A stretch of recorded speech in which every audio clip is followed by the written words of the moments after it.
Practice. The practice of the Pure Land Way is the great practice that embodies Amida's perfect benefiting of others. It is revealed in the vow that all Buddhas praise the name, also known as the vow that all Buddhas say the name. It may further be called the vow of the right act, which is Amida's directing of virtue for our going forth. Amida's directing of virtue to beings through the power of his primal vow has two aspects: the aspect for our going to the Pure Land, and the aspect for our return to this world. Regarding the aspect for going forth, there is great practice. There is pure Shinjin. The great practice is to say the name of the Tathagata of unhindered light. This practice, comprehensively encompassing all practices, is perfect and most rapid in bringing about birth. Hence it is called great practice. Saying the name, then, effectively breaks through all the ignorance of sentient beings and readily brings their aspirations to fulfillment.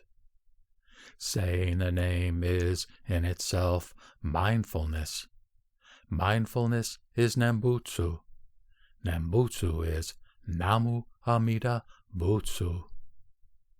The passage teaching the fulfillment of the vows in the larger sutra states, quote, "All the Buddha Tathagatas throughout the 10 quarters, countless as the sands of the Ganges, are one in praising as surpassing conceivability the majestic power and virtues of the Buddha of immeasurable life. Sentient beings, as they hear the name, realize even one thought moment of Shinjin and joy, which is directed to them out of Amida's sincere mind, and aspiring to be born in that land, they then attain birth and dwell in the stage of non-retrogression." Close quote. Further, the sutra states, the Buddha said to Maitreya, "If there is a person who, having heard that Buddha's name, leaps and dances with joy and says it even once, know that this person receives the great benefit. That is, he is possessed of the unexcelled virtues." Bodhisattva Nagarjuna states in the commentary on the 10 Bodhisattva stages, quote, "If a person aspires to attain quickly the stage of non-retrogression, he should, with a reverent heart, hold steadfast to and utter the name. When a person doubts as he plants roots of good, the lotus in which he gains birth will not open. But for one whose Shinjin is pure, the flower opens, and immediately he sees the Buddha." Close quote. Bodhisattva Vasubandhu states in the treatise on the Pure Land, quote, "O world-honored one, single-heartedly I take refuge in the Tathagata of unhindered light, filling the 10 quarters, and aspire to be born in the land of happiness. Relying on the sutras in which the manifestation of the true and real virtues is taught, I compose a gatha of aspiration for birth, in compressed form, in accordance with the Buddha's teaching. Contemplating the power of the Buddha's primal vow, I see that no one who encounters it passes by in vain. It is able to bring quickly to fullness and perfection the great treasure ocean of virtues." Close quote.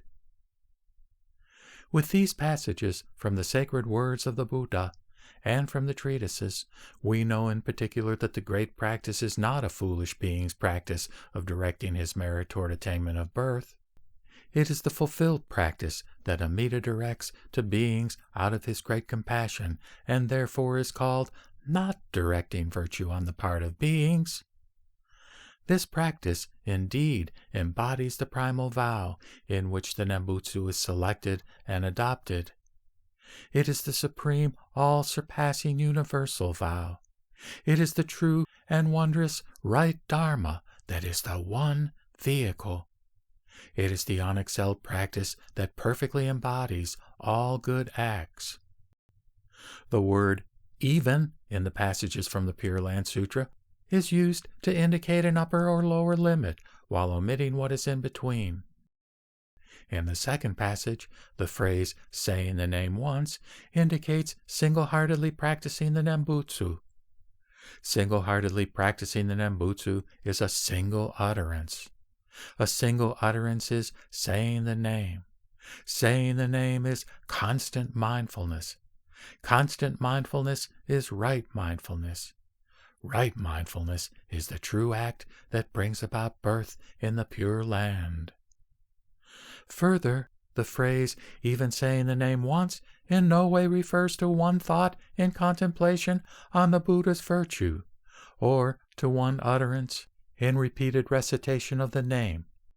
As the first passage shows, the phrase, even one thought moment, refers to the ultimate brevity and expansion of the length of time in which one attains the mind and practice, that is, Shinjin and Nembutsu, that results in birth in the Pure Land. Let this be known. Shinjin. Pure Shinjin is the profound and vast Shinjin that arises from Amida's benefiting of others. It is revealed in the vow of birth through the Nembutsu, also known as the vow of sincere mind and trust. It may further be called the vow of Shinjin, which is Amida's directing of virtue for our going forth. However, for the shallowest of foolish beings, we multitude of the basest level, it is impossible to realize pure Shinjin, impossible to attain the highest end. This is because we do not depend on Amida's directing of virtue for our going forth, and because we are entangled in a net of doubt. It is through the Tathagata's supportive power, and through the vast power of great compassionate and all-embracing wisdom, that a person realizes pure, true, and real Shinjin. Therefore, this mind of Shinjin is not inverted. This mind is not vain or false. Truly, we know that the supreme perfect fruit of enlightenment is not difficult to attain.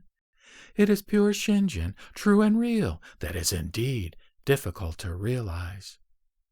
When a person realizes pure Shinjin that is true and real, he realizes the mind of great joy.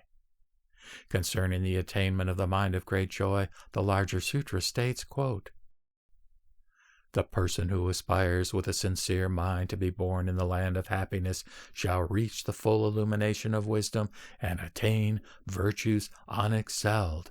Close quote. Further, the sutra states, "This person is the person of great majestic virtue. Moreover, he is one of vast and unexcelled understanding." This Shinjin is indeed the superlative means of eliminating doubt and attaining virtues.